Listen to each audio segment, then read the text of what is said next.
안녕하세요. 절대갑TV의 명품 PD 한PD입니다.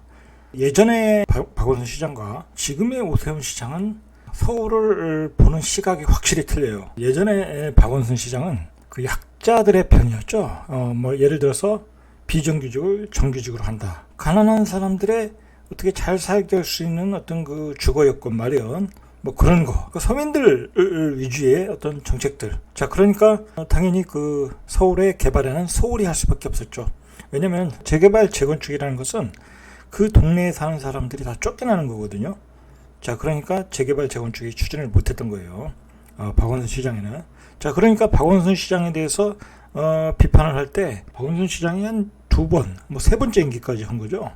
임기 중에 이제 그런 불의의 사고가 일어난 거죠.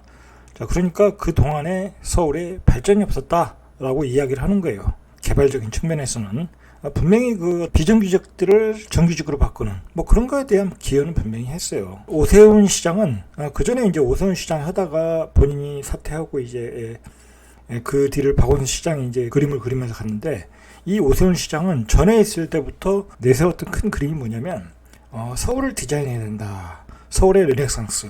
미래의 첨단 서울 도시를 어떤 개발 시각에서 본 것 같아요. 자, 그래서 나왔던 게 한강 르네상스. 자, 한강 주변에 50층을 만들어서 그 그 홍콩과 같은 또는 뉴욕과 같은 그런 도시로 개발을 하자라고 이야기했던 거예요.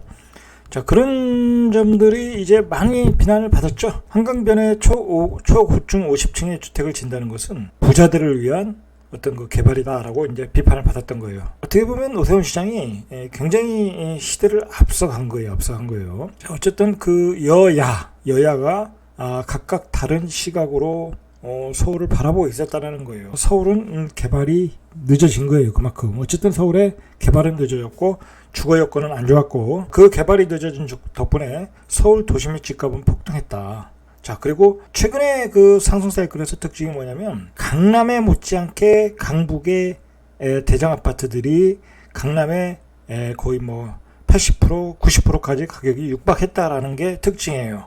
자, 그만큼 강북에 좋은 입지는 있었는데 좋은 아파트를 그동안 공급을 못했다. 자, 그런 시각에서 볼 때 이번에 공급된 아파트들이 많은 수요가 몰리면서 폭등을 했다라는 거예요. 그게 이제 개발이 늦어진 어떤 그 부작용이었다라고 보는 거죠. 이 오세훈 시장의 입장에서는. 자, 오세훈 시장은 우리가 기억해야 될 게 뭐냐면, 예전에 이명박 대통령, 이명박 서울시장의 뒤를 이어서 이명박 서울시장이 이제 뉴타운이라는 것을 만들어서 엄청나게 지정을 했죠. 오세훈 시장도 선거 공약으로 뭘 내세웠냐면, 그 당시에 이명박 서울시장을 뒤를 이어서 할 때 뉴타운을 추가로 지정을 하겠다. 자, 그러니까 이명박 시장이 서울을 미니 신도시로 만드는 것을 뒤이어서 하겠다. 자, 그러니까 오세훈 시장은 나름대로 뚜렷한 목표가 있어요. 이 양반은 별명이 오고집이잖아요. 오고집. 정말 이 양반의 고집은 정말 대단한 것 같아요. 제가 봐도. 정말 저도 이제 방송국 다닐 때 오세훈 시장을 한번 인터뷰한 적이 있어요. 아주 그냥 제가 거기서 고집을 본 건 아니지만 사람이 참 부드러우면서 좋아요. 좋은데 보통 분이 아니에요. 이분도. 어쨌든 고집이 보통 고집이 아니다. 그러니까 그때 무상급식 때문에 자리까지 이게 물러났잖아요. 자, 그런데 다시 돌아와서 역시 그 예전에 가지고 있던 큰 그림, 서울을 디자인한다, 한강 르네상스를 만든다, 그리고 뉴타운을 완성해 간다. 그런 시각으로 지금 재개발, 재건축, 이제 일단 재개발부터 시작했죠. 재개발 완화에 관한 로드맵. 자, 그리고 정책들이 나오기 시작했어요. 자, 우리가 여기서 구분을 해야 될 게 있어요. 자, 뭘 구분을 해야 되냐면, 지금 이게 각자, 지금 여당과 야당의 어떤 그 정치적인 철학이 다르잖아요. 그죠? 여당은 우리가 소위 말해서 좌파라고 이야기를 하고, 야당은 우파라고 이야기를 해요. 진정한 우파인지 진정한 좌파인지는 어떤 정치 철학의 또 문제이긴 한데, 어쨌든 평론가들이 그렇게 해요. 자, 그런데 그런 정치 철학을 갖다 보니까 이 주거에 대해서도 그 정치적 색깔을 내포할 수밖에 없고 가질 수밖에 없어요. 주거에서도. 자, 그러니까 여당 입장에서는 서울의 도심의 재개발, 재건축을 완화한다는 게 어떻게 되겠어요? 말 그대로 서울의 재개발, 재건축이 완화되면 서울의 집터 부서를 가지고 있는 분들은 부자가 되는 거예요. 부자가 말 그대로 부자가 되는 거예요. 뭐 강남에 재건축된다, 재개발된다. 얼마나 가격이 폭등을 하겠어요. 그래서 오직하면 재건축 초과 이익금을 또 환수까지 한다고 그러지 않습니까? 마찬가지예요. 재개발도 예를 들어서 뉴타운에 큰 주택을 가지고 있다. 자, 그래서 뭐 예를 들어서 단독주택 가지고 있다, 빌라를 가지고 있다. 그러면 그 사람들이 거기서 재개발해서 많은 이득을 볼 수 있잖아요. 자, 그렇게 되면 고가의 아파트를 다 가지게 되면 역시 이 보수화가 될 수밖에 없다. 자, 그런 입장에서 여당은 미적지근하게, 뜨끔미적진하게 정책이 나올 수밖에 없어요. 재건축 재개발에 관해서는. 그러나 서울의 그 아파트 가격이 폭등하다 보니까 어쩔 수 없이 내놓는 게 공공재개발, 공공재건축이에요. 하기 싫어도. 왜냐면 공공재개발, 재건축 하다 보면 임대주택도 질 수 있고 소셜 믹스도 되고 공급도 되고, 자, 그렇게 나가는 거예요. 자, 그러나 여당의 입장에서는 달갑지 않은 거예요. 자, 그러나 도심에 공급을 돼야 하니까, 자, 결국 내는 게 뭐예요? 저품질의 아파트, 2룸, 3룸 아파트, 도시형 생활주택. 자, 그런 것만 내놓고 있다라는 거예요. 그게 아마도 정치적 색깔의 주거에 대해서 어떤 정치적 편견을 갖는 한계가 아닌가, 저는 그렇게 생각해요. 자, 그러니까 여당은 어떤 그 중산층, 그 다음에 새로운 주택 수요. 자, 그래도 새로운 아파트를 공급을 해야 되니까 수도권의 지수밖에 없는 거예요. 새로운 땅에 정부가 주도하는, 지금의 좌파 여당이 주도하는 그러한 그 주도권을 쥐고 갈 수 있는 신도시 개발에 집중할 수밖에 없는 거예요. 자, 그리고 신도시 개발을 하다 보면 광역교통망을 만들어야 되거든요. 건설해야 되거든요. 자, 그 광역교통망을 누구의 의지를 가지고 누가 추진을 하겠습니까? 바로 정부가 추진하는 거예요. 집권당이 추진을 한다. 자, 그러면 많은 신도시에 그 아파트를 분양받은 사람들이 기대하는 건 뭐예요? 정부에다가 바로 광역교통망이죠. 그러면 그 집권당에 유리하게 작용할 수밖에 없는 거예요. 자, 그래서 제 개인적인 생각이지만 여당은 서울 도심은 재개발 재건축보다는 도시형 생활주택, 아파트, 뭐 그런 거 공공재개발 그런 것 공급을 메꾸고 나머지는 수도권 신도시 개발에 집중해서 이 공급에 막힌 공급을 뚫어 나가려고 하는 것 같다. 자, 야당은 그렇지 않죠. 자, 야당은 국민의힘은 서울 도심 개발에 주력해요. 이 양반들은 그 뭐라 할까요? 뭐 사실 뭐 조금 정치적으로 얘기하면 뭐 기득권들은 다 서울에 있잖아요. 그죠? 서울에 땅 가진 사람들이 다 기득권들이니까. 자, 그곳의 개발을 통해서 이 중심이 개발이 돼서 서울 도심 개발에 집중을 하고 있다라는 거예요. 정치적인 어떤 배경을 알고 우리가 야당과 여당이 추진하는 주거 정책을 좀 파악하면 파악이 쉽지 않은가, 저는 그렇게 생각을 합니다. 그 서울시장에 출마하면서 재건축 재개발을 본인의 어떤 주력 공약으로 얘기했어요. 그걸 완화를 하겠다. 정말 완화를 하고 있어요. 이 양반이 엄청나게 추진력을 보여주고 있다. 뭐 보여줄 수밖에 없죠. 내년에 이제 바로 이제 또 새로운 서울시장 선거를 해야 되니까 뭔가 업적을 보여줘야 되지 않겠습니까? 자, 그래서 내는 게 뭐냐면 재개발 대못으로 불렸던 주거정비 지수제를 폐지시켰어요. 자, 이게 뭐냐면 어떤 그 주거정비 지수가 70점 이상이 돼야 되고 노후도도 60% 돼야 되고, 자, 그런 조건들이 있는데 사실상 주거정비 지수제라는 게 무분별한 재개발 재건축을 막기 위해서 만들어 놓은 거예요. 뭐 재개발 재건축을 못하게 어떤 그 법적 규제 장치를 만들어 놓은 거예요. 자, 그거를 폐지시키겠다라는 거예요. 조건만 갖추면 재개발이 가능하다라는 거예요. 어떻게 보면 이게 비유가 맞을지 모르겠는데 재건축에서 안전진단 통과라는 게 있잖아요. 자, 그런 게 이제 폐지됐다. 그냥 말 그대로 이제 뭐 목동에 있는 아파트도 그 뭐 연차가 된 아파트들이 많잖아요. 어떤 거는 뭐 똑같이 30년이 됐는데 어느 것은 재건축 안전진단 통과하고 어느 것은 또 못하고 그게 또 말이 안 된다고 이야기를 많이 하지 않습니까? 자, 그런 것 같이 어떤 그 하나의 재개발 재건축의 재개발의 어떤 브레이크 장치를 빼버렸다. 자, 그럼으로써 서울에서 재개발을 활성화시키겠다라는 어떤 오세훈 시장의 뚜렷한 의지가 담긴 정책이라고 보시면 돼요. 한마디로 이러한 정책은 개발론자의 어떤 반격이었다. 자, 자, 왜 그러냐면 박원순 시장은 그 개발을 억제했거든요. 그래서 그 지정했던 뉴타운도 개발이 지지부진하면 다 그 뉴타운을 해제시켜 버렸잖아요. 자, 그 해제했던 곳을 다시 활성화시키겠다라는 게 어떤 오세훈 시장의 의지라고 봐야 되겠죠. 이게 몇 가지 정책을 내놨어요. 이번에 나온 로드맵이 주거정비 지수제도 폐지됐지만 그 가장 어떤 그 재개발의 어떤 걸림돌이 뭐냐면 주민의 동의 절차잖아요. 뭐 이 절차마다 계속 받아야 되는 게 있어요. 두 번, 세 번까지 받아야 되는데 일단 횟수를 한번 줄였어요. 3번에서 2번으로 간소해. 자, 그리고 이제 정부가 또 지원을 해줘야 되잖아요. 정부가 중간자 입장이 아니라 적극적으로 지원을 해줘야 돼요. 정책적으로. 그리고 신속하게 허가도 내줘야 되고. 자, 그게 이제 원래는 명칭이 공공기획이었는데, 자, 그걸 바꿔서 신속통합기획으로 이름을 바꿨어요. 자, 이것을 바뀐 의도는 뭐냐면, 지금 여당이 추진하는 공공재개발의 어떤 그 이미지를 벗기 위해서 그래요.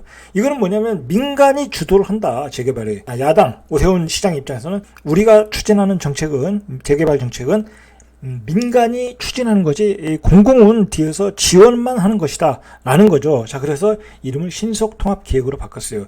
자, 그러면 이 시점에서 야당과 여당의 어떤 재개발에 관한 정책이 충돌하고 있다는 걸 아셔야 돼요. 이게 중요한 거예요. 지금까지 그 도심 재개발의 공급이 원활치 않다. 자, 그래서 공공 재개발이라는, 자, 그것을 만들어서 추진했는데, 자, 지금 그 오세훈 시장이 들고 나온 게 어떻게 보면 민간 개발에 공공이 지원하는 개념이에요. 자, 이렇게 되면 어떻게 되겠어요? 공공 재개발하던 그 사업장이 민간 재개발로 바뀔 가능성이 많겠죠? 그렇지 않겠습니까? 이제 서울시가 적극적으로 지원한다고 하니까. 자, 이런 세 가지 정책으로 지정요건, 그러니까 지정요건이 뭐냐면 이 노후도, 동수의 한 3분의 2 정도의 노후도, 그리고 면적이 1만 제곱미터 이상. 자, 이렇게 조건을 충족만 하면 사업되는 신속한 재개발 추진이 가능해졌다라는 거예요. 그런 점에서 앞으로 그 서울시장, 서울 주택시장, 지금까지는 아파트 위주로 흘렀거든요. 자, 아파트 위주로 흘렀어요. 그 재개발도 많이 올랐지만 아파트 위주로 올랐는데, 자, 뭐 최근에는 빌라도 많이 올랐어요. 자, 그러나 이제 내년 이 제도가 시행이 되고 이제 본격적인 공모가 나오고 그러면 후보지들이 얘기가 나오거든요.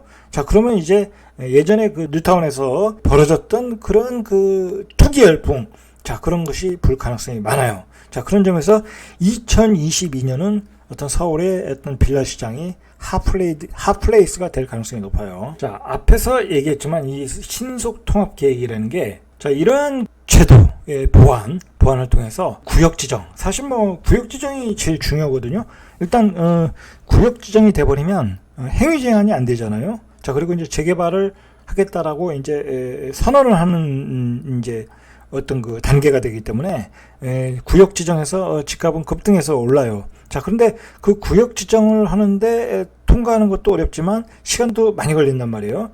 자, 이 평균적으로 한 5년 정도 걸렸다고 그래요. 5년 정도. 자, 그러나 한 2년 이내로 단축된다. 엄청나게 단축되는 거예요. 3년이 단축된다.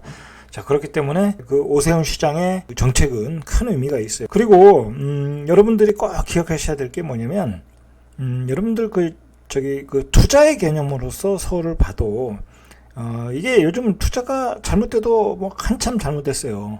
요즘 뭐라고 그럴까요? 이 주택이 주식처럼 돼가지고 뭐 단타를 치지를 않나, 뭐 지방에 1억짜리 그 1억 이하의 공시지가 1억 이하의 뭐 말도 안 되는 그 주택들을 또 이렇게 투기 거래를 하지 않나.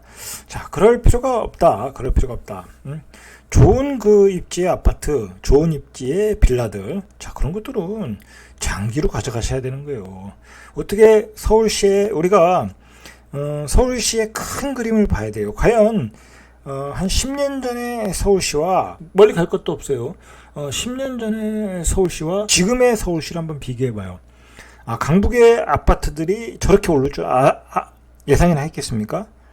경희궁자이, 뭐 신촌 그랑자이, 마포 레미안, 뭐 그런 아파트들이 뭐 20억, 뭐 그렇게 갈 줄 예상을 했겠습니까? 예상을 못했죠. 자, 그만큼 서울의 도시가 강한 수요도 있었고, 그리고 그만큼 공급이 모자랐고 좋은 입지의 아파트들이 이 두각을 나타내기 시작했다라는 거예요. 좋은 입지라면 두각을 나타내기 시작했다. 자, 그런 개념으로 우리가 서울시의 주택에 대한 투자, 자, 그것도 그렇게 생각을 해야 돼요. 그것을 끝까지, 계속해서 끝까지 그 도시가 발전할 때까지 길게 가야 큰 수익이 날 수 있다. 자, 그런 개념으로 보셔야 돼요. 예를 들어서, 저 아시는 분은 뭐 이런 얘기까지 하면 뭐 어떨지 모르겠는데, 저 아시는 분은 제 기억으로는 20년 됐나요? 한 15년, 20년 된 것 같아요. 자, 그때 한남 뉴타운 3구역을 샀어요. 네, 그때 제 기억으로는 좀 많이 올랐을 때가, 그나마 많이 올랐을 때가 평당 3천이었어요. 자, 그때 샀다. 자, 지금 뭐, 아직도 사업 시행 인가도 안 났죠? 예? 안 났죠. 그러나 지금 최고의 아파트 입지 아닙니까? 자, 그런 식으로, 길게 보고 큰 그림을 가지고 가야 된다. 이제, 서울은 제가 보기에는, 개발의 한 중간 단계. 서울시가 개발의 어느 단계인가. 자, 그걸 파악하셔야 돼. 개발의 어느 단계인가. 제가 보기엔 서울시는 아직도 갈 길이 멀어. 지금 반도 안 왔어요. 제가 보기엔. 앞으로 만들어질 인프라들은 너무나 많고, 좋아질 일이 너무 많다 이거야, 서울은. 자, 그런 시각으로 서울을 바라보고, 이런 시점에서, 오세훈 시장이 내놓는 정책들은, 굉장히 어떤 뭐랄까요. 시기적절했다. 저는 그렇게 봐요. 시기적절했다. 왜냐면, 서울의 노후주택을 언젠가는 개발을 해야 되는데, 자, 박원순 시장 동안에 그것이 전혀 이루어지지 않았다라는 게 문제잖아요. 자, 그런데 그것을 늦었던 시기를 뭐랄까요, 보완하기 위해서는 더 빠른 정책을 추진할 수 있는 정책을 내놔야 되는데, 오세훈 시장이 그걸 내놨다라는 거예요. 그런 점에서 의미가 있는 거예요. 이게 이제 누구한테 어떤 이득이 갈지는 모르겠지만 분명히 필요한 거다. 자, 이것을 통한, 개발을 통한 어떤 경제적인 효과는 얼마나 크겠습니까? 자, 여기서 한번 제가 더 얘기하면, 지금 좌파 여당이 추진하는 도시형 생활주택. 자, 그거 결국은 누가 이득을 보는 정책이에요. 그거 결국 건설업자가 돈을 버는 거예요. 자, 그리고 두 번째로 돈을 버는 사람은 그걸 분양을 받아서 월세를 받는 자본가가 돈을 버는 거예요. 자, 거기에서 비싼 월세를 내고 사는 사람은 결국은 이득을 볼 게 없다라는 거예요. 저임금을 받아서 고액의 월세를 내는 구조. 자, 그런 주거 정책을 지금 피고 있는 거예요. 자, 그런 점을 우리가 인식을 해야 돼요. 그런 것보다는 서울의 어떤 가지고 있는 입지, 땅, 그것에 대한 어떤 부가가치를 살려서, 중산층들이 살 수 있는 주거지, 그리고 거기에 서민들이 살 수 있는 주거지를 적절하게 배합을 해서, 그렇게 해서, 발전해 나가는 게 좋지 않냐, 라는 거죠. 자, 그런 점에서 오세훈 시장의 정책은 아주 시기적절했다. 저는 개인적으로 그렇게 분명히 판단합니다. 그동안 법적 요건을 충족하더라도, 주거정비지수 기준점수 70점과 연면적 노후도 기준을 충족하는 것만 구역 지정이 가능했는데, 자, 이제 이 기준점수 70점이 없어졌다는 거예요. 이 기준점수 70점이라는 게 이게 주관적일 수가 있거든요. 자, 이 주관성을 빼고, 저기는 이제 재개발시키면 안 돼. 그럴 수 있거든요. 구청장이나 뭐 시장이 입장에선 그럴 수 있거든요. 자, 이제 그런 걸 빼고 그냥 연면적과 노후도만 되면 구역 지정을 해주겠다. 자, 이거 얼마나 심플합니까? 서울시에 있는 노후된 주거지들 재개발 속도가 빨라질 것이다. 자, 이제 서울시 빌라는 투기 열풍이 부를 수밖에 없다라고 저는 생각을 합니다. 자, 문제는 이게 주민 동의율도 어떤 걸림돌이었거든요. 자, 이것도 3회에서 2회로 간소한다. 이거 크죠? 왜냐면 이 주민 동의를 받을 때, 첫 번째 받을 때는 쉬워요. 처음에 구역 지정을 하겠다라고 동의서를 받는 거니까 거기서 뭐 10% 받는 거는 쉽단 말이에요. 자, 근데 그거는 10%에서 30%로 올렸어요. 이거는 뭐 그렇게 큰 걸림돌이 아니니까. 처음에 동의할 때 30% 정도는 동의를 해야 또 구역 지정하는 그 의미가 있지 않겠습니까? 10%만 동의받아서 나머지는 싫다는데 사전 검토 요청을 한다는 건 무리가 있지 않습니까? 한 30% 정도는 해야 되니까. 자, 일단 그것만 이제 좀 강화되었고, 일단은 3번에서 2번으로 세력 완화됐다. 왜냐하면 뒤로 갈수록 어떤 재개발에 대해서 어떤 실질적으로 부담하는 비용이 많다. 그리고 반대하는 사람들이 나올 수 있는데, 뒤로 갈수록 동의를 받기가 어려워져요. 자, 뒤에서 받는 동의를 하나 없애버렸다. 자, 거기에 의미가 있는 거예요. 자, 그러면 이제 어떤 사업지가 대상이 될까? 이게 또 우리가 관심거리죠. 조그맣게 어떤 기준을 내놨어요. 뭐라고 내놨냐면 향후 재개발 후보 지역 공모 과정에서 정비의 시급성. 그러니까 여기는 정말 낙후됐다. 노후도가 심각하다. 자, 그런 지역이 우선적으로 될 거라는 거예요. 자, 그리고 구역 안배도 하겠죠. 예를 들어서 은평구에 많이 내줄 수는 없는 거고, 은평구에 하나, 관악구에 하나, 금천구에 하나, 성북구에 하나. 자, 지역 안배도 할 거라는 거죠. 왜냐면 또 이주 계획도 세워야 되니까. 자, 그리고 일단 공모를 할 거예요. 공모를 한다고 얘기를 했어요. 이제 발표를 하겠죠. 공모를 해라 이거야. 동의를 받아서 공모를 해라. 예, 이 얘기예요. 자, 그리고 지금 오세훈 시장의 계획으로는 매년 구역 지정 공모를 실시한다. 자, 그러니까 매년 하나씩 나오는 거야. 오세훈 시장의 임기가 5년이면 5년 동안 계속 1년에 한 번씩 한다라는 거예요. 그러니까 이게 빌라가 뜨거워질 수밖에 없어요, 지금. 환장하는 거죠. 이게 지금 참 것도 저는 걱정이 되는 게 뭐냐면 집값이 지금 고점이잖아요. 사실상 과열 구간에 엄청난 그 버블이 들어가 있어요. 지금 과열 구간에. 그걸 아니라고 부인은 못해요. 분명히 들어가 있다. 그리고 그 과열 신호가 시장에서 많이 보여주고 있어요. 나홀로 아파트가 다 완판이 된다. 도시형 생활주택이 강남의 평당 분양가보다 높게 분양이 되더라.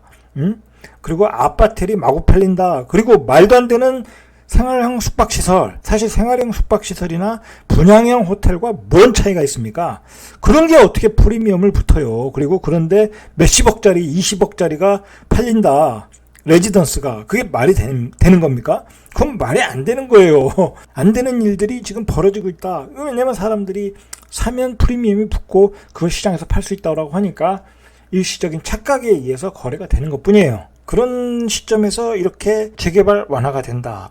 이것도 걱정이 됩니다. 당연히 뜨거웠던 시장을 빌라 시장이 빌라 시장에 때문에 상승 여력이 생기지 않을 더 상승의 어떤 기간과 어떤 투기판이 벌어질 수 있는 좀 우려가 분명히 있어요. 자, 그리고 또 뭘 안 했냐면 오세훈 시장이 정말 꼼꼼하게 준비했어요. 이 정책 자체는 타이밍 자체는 제가 보기엔 조금 문제가 있어요. 이 시장이 너무 뜨거울 때 이런 정책을 내놨기 때문에 그런 아쉬운 점은 분명히 있는데 여러 가지 정책을 준비했어요. 요게 층고의 완화인데 요것도 좀 우리가 나중에 이제 자세히 나오면 좀 기준이 자세히 나와야 좀 알 수 있는 건데 이게 뭐냐면 예를 들어서 재개발 해제 구역 중 해제구역 중 노후지역 신구 구역을 지정을 했다 이거예요. 재개발 가능한 지역이라는 거죠. 노후도가 있는.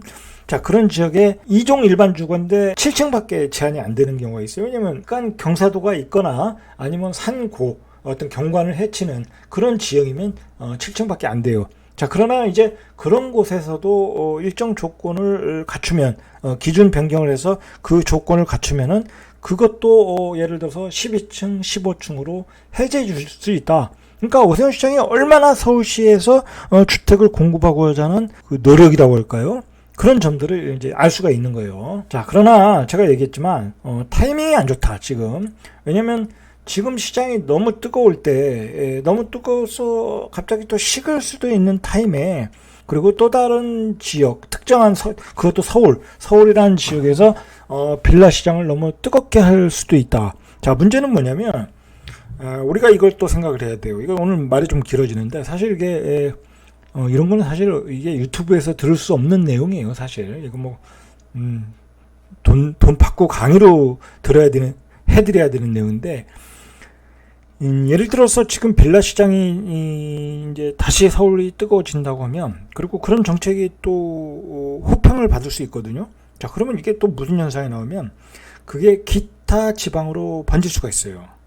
자, 그게 왜 그러냐면 예전에 그랬잖아요. 예전에 서울시에서 그 뉴타운 정책이 아주 성공을 했잖아요. 그 MB라는 사람이 아주 영악한 사람이에요. 그 사람이. 자, 왜 그러냐면 잠깐만 얘기하면 그 뉴타운이라는 것을 딱 개발을 해버리니까 자, 옛날에 조그만한 빌라, 거래도 안 됐잖아요. 그 빌라 사면 손해본다는 시절이니까. 자, 그런 게 2배, 3배, 지금 몇 배 올랐죠? 엄청나게 올랐어요. 자, 그거에 단초를 제공한 사람은 MB예요, MB.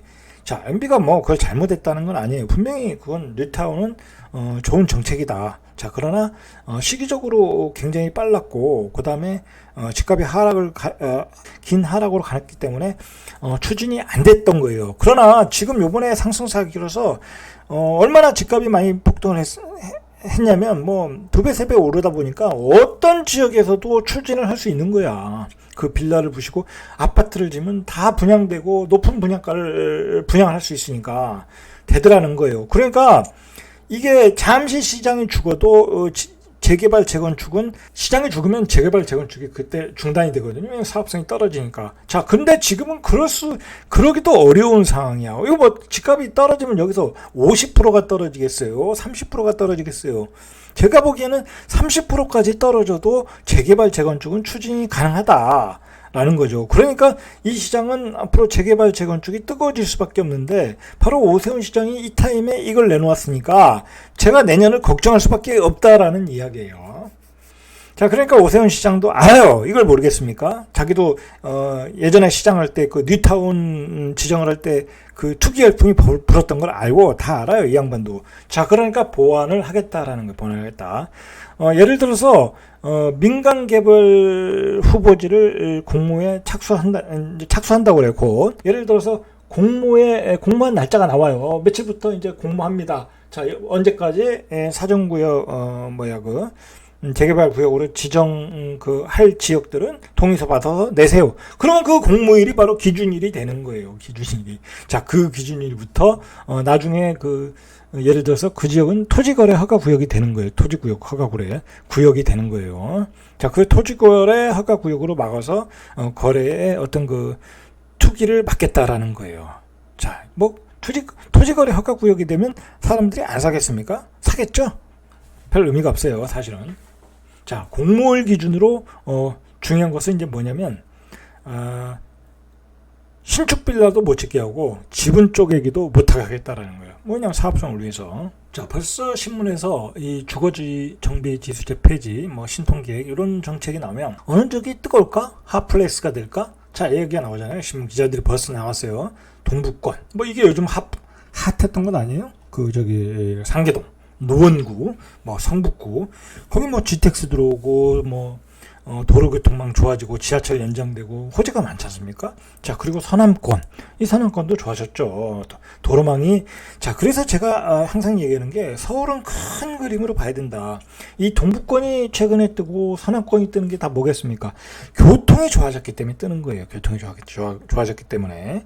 자, 큰 그림으로 봐야 된다. 이런 지역이 재개발 기대감으로 핫플레이스가 될 거라는 거예요. 자, 이제 아마도 이 재개발 대못이 빠졌기 때문에 낙구 지역에서 신청이 엄청나게 밀려올 거예요. 그렇지 않겠습니까? 그 구청장한테 주민들이 우리 지역도 신청해달라고 다 낼 거란 말이에요. 다 낼 거다.